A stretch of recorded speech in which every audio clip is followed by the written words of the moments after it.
বন্ধুরা দেখুন দেখুন আজকের এই ভিডিওটিতে পৃথিবীতে সর্বপ্রথম গরুর পূজা কিভাবে শুরু হয়। দেখেন গরুর পূজা কিভাবে শুরু হয় পৃথিবীতে প্রথম। হ্যাঁ। বনি ইসরাইলের এক দুষ্ট লোক ছিল নাম সামিরি। সে সবাইরে সামিরি। বলল তোমাদের স্বর্ণগুলো ফালাও। স্বর্ণগুলো ফেললো, বনি ইসরাইলের স্বর্ণগুলোকে গলিয়ে গরুর বাচ্চা বানালো, গোবৎস।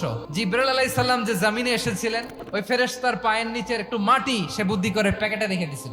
স্বর্ণ দিয়ে বানানো গোবৎস গরুর বাচ্চার গায়ে যখন সেই মাটি ছুঁড়ে দেয়া হলো, এখন বাছুরের ভেতর থেকে ভ্যাঁ ভ্যাঁ আওয়াজ আসতেছে। কি আসতেছে? সবাই ভ্যাঁ তো ভ্যাঁ অবাক। আওয়াজ। সামিরি বলে, আরে তোমরা যে 70 জন দিয়ে মুসা আলাইহিস সালাম রে পাঠাইছো ওইদিকে, এত ঘুরতেছে, আল্লাহরে খুঁজে পায় না, আল্লাহ তো এটার ভিতরে ঢুকছে। নাউজুবিল্লাহ, এটার ভিতরে সেজদা দাও। এই সেজদা দিয়ে গেল। নাউজুবিল্লাহ। হারুন আলাইহিস সালাম তাদেরকে বুঝালেন, শিরক করো না, আল্লাহরে ভয় করো। শুধু এতটুকুই তিনি বুঝালেন, দাওয়াতি কাজ পালন করলেন, কিন্তু প্রতিরোধ করেন নাই। এই ঘটনা থেকে শিক্ষা কি? শিক্ষা হচ্ছে, আপনি শিরকের আড্ডাখানা দেখলেও বৃহৎ স্বার্থে তাওহীদের দাওয়াত দিবেন, প্রয়োজনে আপনি ঐক্য নষ্ট করবেন না। সুবহানাল্লাহ পড়বেন না? সুবহানাল্লাহ। তো বন্ধুরা নিয়মিত আর এমন ভিডিও পেতে এখন এই চ্যানেলটি সাবস্ক্রাইব করুন।